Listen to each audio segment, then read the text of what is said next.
جیسے آج دنیا کے اندر یہ چیز کا بڑا تذکرہ ہے نا کہ بھئی کسی کی پرائیویٹ زندگی متاثر نہیں کرنی چاہیے. ہاں، کسی کی پرائیویٹ زندگی متاثر نہیں کرنی چاہیے. تو یہ شریعت نے سارا صدیوں پہلے اس بات کی تلقین فرمائی ہے کہ ایک آدمی اپنی پرائیویٹ زندگی میں ہے، اپنے گھر میں ہے، اپنی نجی زندگی میں ہے، اپنی کسی خاص مصروفیت کے اندر ہے، اور اس کے پاس کچھ فائلیں پڑی ہیں، کچھ کاغذات پڑے ہیں، کچھ ڈاکومنٹ پڑی ہوئی ہیں، کچھ راز کی چیزیں پڑی ہوئی ہیں، تو تم ایسے ہی اندر مت داخل ہو، اجازت لے لو تاکہ وہ ان چیزوں کو سنبھال لے جس پر لوگوں کی نظر ڈالنا اسے پسند نہیں ہے، جس سے لوگوں کا آگاہ ہونا اسے ناگوار ہے، جسے وہ لوگوں سے چھپانا چاہتا ہے، جو لوگوں کو بتانا نہیں چاہتا. تو پہلے وہ چیزیں سمیٹ لے، چاہے اس کا اپنا ذاتی دفتر ہے، چاہے اس کا ذاتی گھر ہے، جو بھی اس کی پرائیویٹ زندگی ہے. تو وہاں جب داخل ہو تو پہلے اجازت لو. اب اس کے پاس کچھ ایسے کاغذات ہیں، کچھ ایسا سلسلہ ہے، ایسی دستاویزات ہیں، کچھ ایسے اس کی راز کی باتیں ہیں، کچھ ایسی انفرادی چیزیں ہیں، وہ نہیں چاہتا کہ اس حال میں کسی کی نظر پڑے. تو اجازت لو، اجازت لو تاکہ اسے پتہ چلے باہر کون ہے، اور اس کے مطابق پھر وہ اندر کا ماحول بنا لے، اندر کا ماحول بنا لے. تو ظاہر ہے کہ یہ شریعت نے سالہ سال پہلے بتایا کہ کسی کی پرائیویٹ زندگی کو یوں ہی متاثر مت کرو، یہ اس کے لیے تکلیف کا باعث ہے. اجازت لو. تمہیں اپنے کمرے میں داخل ہونے کی اجازت دے دے، دفتر میں آنے کی اجازت دے دے، اپنے گھر میں آنے کی اجازت دے دے، اپنی نجی زندگی کے اندر تمہیں آنے کی اجازت دے دے، نہ دے واپس چلے جاؤ.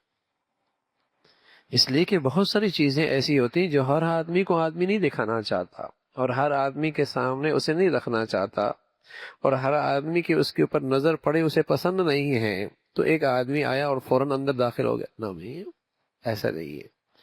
تو یہ ایک شریعت کا اصول ہے جو صدیوں پہلے شریعت نے مقرر فرمایا. فرمایا دیکھو اس میں تمہارے لیے بہتری ہے، اس میں تمہارے لیے بہتری ہے. اس لیے شریعت نے فرمایا کہ پہلے اجازت لو، اور اجازت کے ساتھ جب داخل ہونے لگو تو سلام کرو. اور اجازت لینے کی کئی صورتیں ہیں. آدمی گھنٹی بجا سکتا ہے، موبائل کے اندر میسج دے سکتا ہے، دروازہ کھٹکھٹا سکتا ہے. ہزار صورتیں ہیں آج نئی دنیا کے اندر اجازت لینے کی اور خبردار کرنے کی. تو اس کا تذکرہ فرمایا. ہاں، کوئی عوامی مرکز ہے اور عوامی جگہ ہے جہاں پرائیویٹ زندگی کا کوئی سلسلہ نہیں ہے، ہر شخص کا آنا جانا ہے، تو وہاں اجازت لینے کی ضرورت نہیں ہے. ایئرپورٹ ہے، اسٹیشن ہے، ایسی کوئی عوامی جگہ ہے تو وہاں اجازت لینے کی ضرورت نہیں جہاں تمہارا کوئی کام ہے.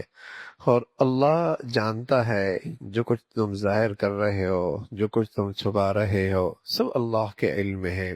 لیکن تمہیں معاشرتی زندگی کا یہ ایک ادب بتایا ہے.